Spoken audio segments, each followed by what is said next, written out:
அனைவருக்கும் வணக்கம். ஜெய் பீம். இங்க என்ன பிரச்சனை அப்படின்னு பாத்தீங்கன்னா, இங்க ஒரு ஊடகங்களையும் இங்க ஜனநாயகம்னு சொல்றோம். கலையில ஜனநாயகம் ரொம்ப ஜனநாயகமானது கலை.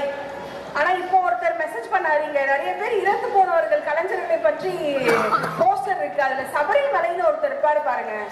சபரிமலை திருத்தணியில தெருக்கூத்து கலைஞர். அவரு கிட்டத்தட்ட 7000 தெருக்கூத்து பெர்ஃபார்ம் பண்ணியிருக்காரு. ஆனா அவர் ஊருக்குள்ள வர விடல. அவர் தெருக்கூத்து கத்துக்கிட்டு திருத்தணிக்குள்ள ஊருக்குள்ள வர விடும் பொழுதும் ஜாதி சமூகத்தினர் அவரை வர விடல. ஆனாலும் அவர் முடிந்தவரை அவர் தெருக்கூத்து தானா கத்துக்கிட்டு 7000 தடவை அவர் பெர்ஃபார்ம் பண்ணி கடைசியில ஒரு சின்ன மின் ஆக்சிடென்ட்ல செத்துட்டாரு. சபரிமலையோட போட்டோ இருக்கு, பேசுங்க அப்படின்னு ட்விட்டர்ல அனுப்பிச்சாரு. எனக்கு அது ரொம்ப பரவசமா இருந்துச்சு.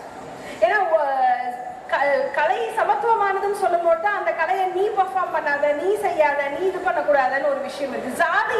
ஜாதி இங்க எல்லாத்துலயுமே ஜாதி இருக்கு. அப்போ நான் என்ன மாதிரியான ஒரு செய்தியை சொல்ல நான் விருப்பப்படுறேன் என்னுடைய எழுத்துக்கள் மூலமாக இல்ல செய்திகள் மூலமாக அப்படின்னா, ஜாதி குறித்து நான் பேசுகிறேன், ஜாதி குறித்து பேசுகிறேன். ஆனா இங்க எப்படி கலை சமத்துவமற்று போய்விட்டதோ செய்தியும் சமத்துவமற்று போயிடுச்சு. ஏன்னா மண்ணு திருடுறவன் சேனல்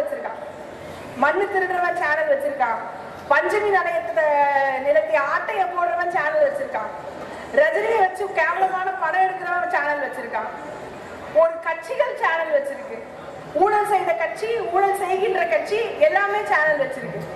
எதுவுமே உண்மையான செய்தி கிடையாது. நான் முடிந்த வரை செய்திக்கு போயிட்டு இருந்தேன். முடிந்த வரைக்கும் 2 வருஷம் நான் போனேன். எல்லா விவாதங்களுக்கும் 2017, 18, 19 போனேன். ஆளுநரை பத்தி பேசினேன், யஷ்வி சேகரை பத்தி பேசினேன், விலை உயர்வை பத்தி பேசினேன், எல்லாமே பேசினேன்.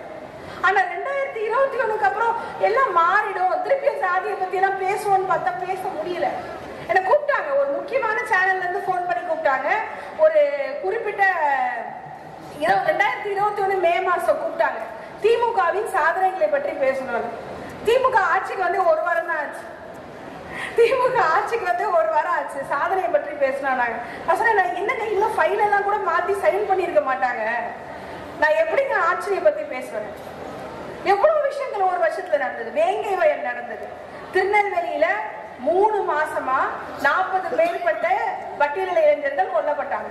என்ன போன் பண்ணி கூப்பிடுறாங்க, தக்காளி விலை 120 ரூபாய் பேசுங்க. சார் நான் தக்காளி இல்லாம வாழ்ந்துக்கிறேன் சார், எனக்கு தக்காளி வேணாம், தக்காளி இல்லாம நான் குழம்பு வச்சுக்கிறேன், நான் ரசம் வச்சுக்கிறேன். இல்ல எனக்கு தக்காளி 500 ரூபாய் கொடுத்து கூட வாங்க முடியும். ஜாதியை பத்தி பேசுறியாரு?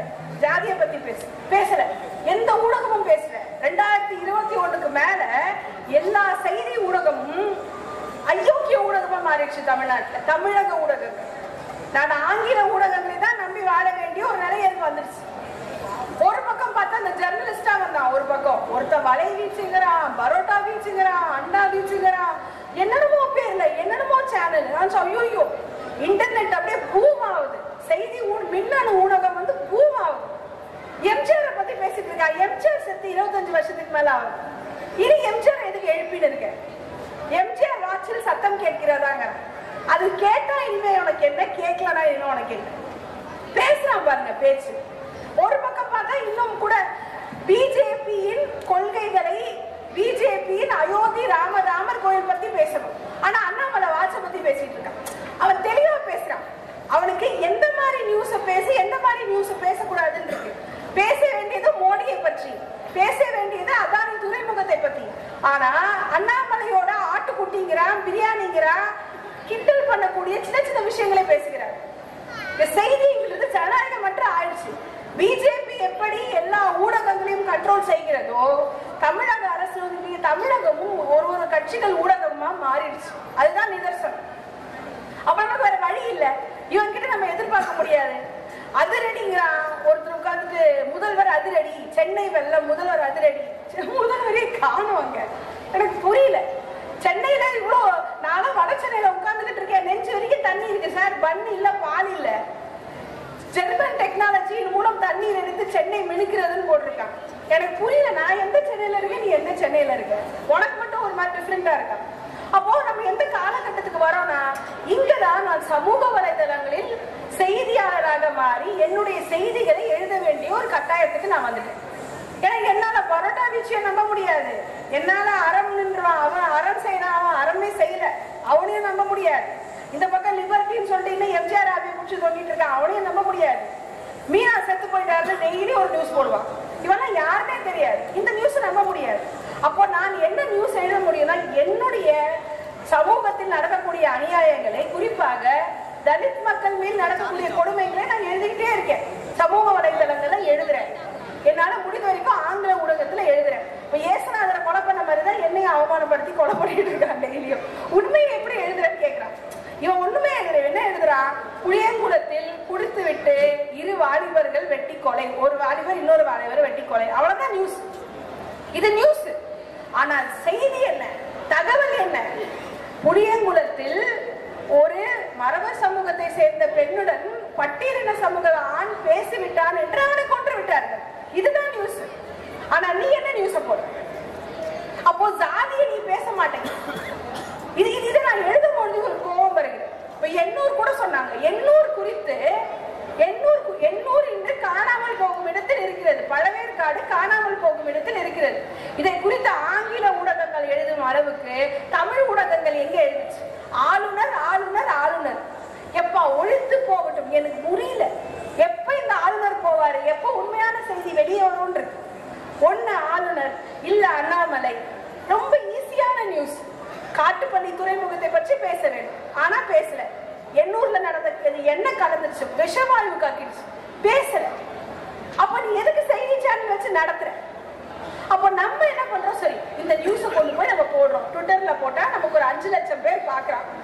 இந்த மாதிரி திருநெல்வேலியில கொலை நடக்குது, நாங்குநேரியில ஒரு மாணவனை வெட்டி விட்டார்கள் அப்படின்னு நம்ம நியூஸ் போடுறோம். அப்படின்னா அந்த நியூஸ் தான் உண்மையான ஒரு நியூஸா இருக்கு. ஆனா அதற்கும் இந்த ஐடி விங்கு, இந்த கட்சி அந்த கட்சி சேர்ந்துக்கிட்டு ஒரே பிரச்சனைகள் கொடுக்கும். அப்போ சொன்னாங்க மின்னணு தான் உண்மையான ஊடகம், மின்னணு நல்ல ஊடகம், உண்மையான ஊடகம். அதை பயன்படுத்தும் வகையில் பயன்படுத்தணும். குறிப்பா ஆங்கில அறிவோடு பயன்படுத்தும் பொழுது செய்திகள் வெளியே போகுது. திடீர்னு ஒருத்த போன் பண்றான், தலித் 100 சேனல் இருக்கு, 100 சோசியல் மீடியா சேனல் இருக்கு, தலித் வாய்ஸ் இருக்கு, மூக் நாயக் இருக்கு, இவங்க சொன்ன மாதிரி எல்லா சேனலும் இருக்கும். இங்க பெரம்பலூர்ல நடக்கக்கூடிய கொலைகளை எனக்கு தெரியறதுக்கு முன்னாடி உத்தரப்பிரதேஷ்ல ஒருத்த உட்காந்து எழுதிட்டு இருக்கான். அவ்வளோ ஃபாஸ்டா டிராவல் ஆகுது நியூஸ். ஆனா இங்க இருக்கக்கூடிய டிவிகள், இங்க இருக்கக்கூடிய தொலைக்காட்சி அதை பத்தி பேச மாட்டேங்குது. அப்ப வேற வழியே இல்லாம எனக்கு லவ் பண்ணணும், எனக்கும் காதல் புத்தகங்கள் எழுதணும், நாவல் எழுதணும், ஒரு தெருக்கூத்து உட்கார்ந்து ரசிக்கணும்னு ஆசையா இருக்கு. ஆனா முடியல. நான் உட்கார்ந்து ஒரு தனி மனுஷியா நியூஸ போட்டுட்டு இருக்கேன் உட்கார்ந்து சோசியல் மீடியா. இப்படியாக எங்களுடைய வாழ்க்கை மாறிவிட்டது. அப்போ செய்தி என்ன ஆச்சுன்னா, செய்தி செத்து விட்டது, ஊடகங்கள் செத்து விட்டது. ஊடகங்களுக்கு சேர்த்து ஏதாவது மேலும் அடிக்க முடிந்தால் அடித்து விடுங்கள்.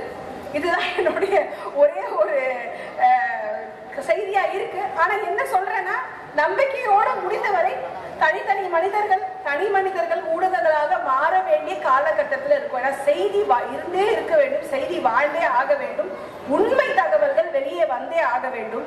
தெருக்கூத்து போன்றவை ஐயா சொன்ன மாதிரி உண்மை தகவலை சொன்னவைதான் மேளங்கள், உண்மை தகவலை சொன்னவைதான் தெருக்கூத்துக்கள். அப்போது தனி மனிதர்களாக நாம் செய்திகளை கடத்தி கொண்டே இருக்க வேண்டிய அவசியம் ஏற்படுகிறது. எல்லோருக்கும் நன்றி.